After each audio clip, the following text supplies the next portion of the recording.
Bitcoin mining and the politicization of a once reputable federal agency. The Department of Energy Statistics Wing is feigning an emergency to attack legitimate U.S. businesses and score political points, Texas Blockchain Council President Bratcher and Chamber of Digital Commerce CEO Perianne Boring write. The Energy Information Administration's EIA mandatory emergency survey of electricity consumption data represents the latest in a politically motivated campaign against Bitcoin mining, cryptocurrency, and U.S.-led innovation. We believe this should cause concern for all industries that rely on data centers as part of their operations. Bratcher is a board member and president at the Texas Blockchain Council. Perianne Boring is founder and CEO of the Chamber of Digital Commerce. Instead of focusing on improving our aging electricity infrastructure and working to ensure grid stability, the Department of Energy and EIA have prioritized taking unprecedented steps to target private businesses for political purposes. This action is an abuse of authority in order to further the Biden administration's public goal to limit or eliminate U.S. Bitcoin miners while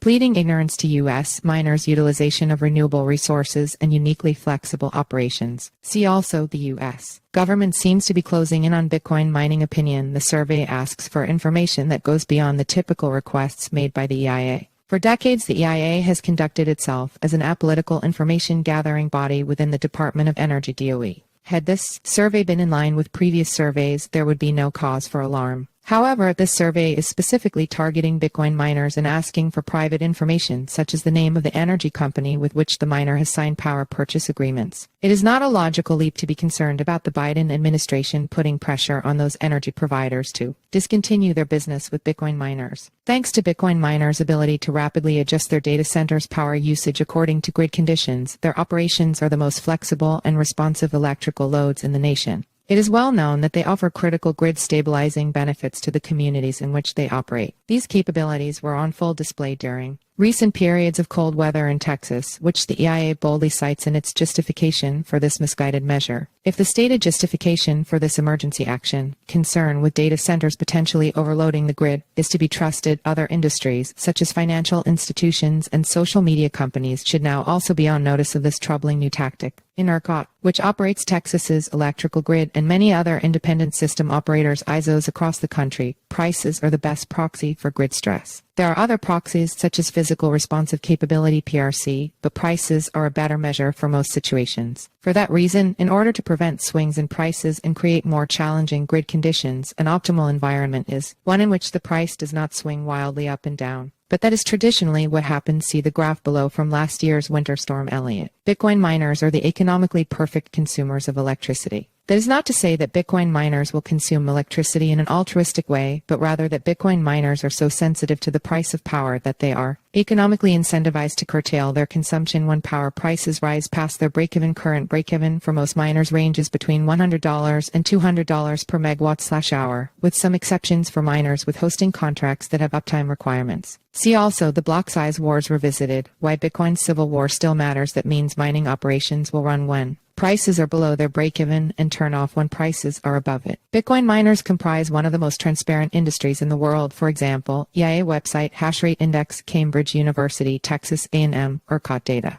Moreover, each data center's development entails exhaustive investment, administrative, procurement, and construction processes before they can begin operations. These facts belie the purported justification for this emergency mandate. This is an attack against legitimate American businesses, with the administration feigning an emergency to score political points. The White House has been clear that they desire to limit or eliminate Bitcoin miners from operating in the United States. Although the Bitcoin network is resilient against potential bans, the administration is seeking to make the lives of Bitcoin miners, their employees, and local communities too difficult to bear operating in the United States. This is deeply concerning. It should be of concern to any industry in the United States that consumes energy. If an administration has political points to score by fabricating a crisis to justify removing access to the electricity, then an entire industry can be taken down on a whim. We strongly believe EIA has overstepped its authority in issuing this emergency mandate. We urge the Biden administration to reconsider this course of action. Until that time, the industry will be pursuing all legal resources available to us.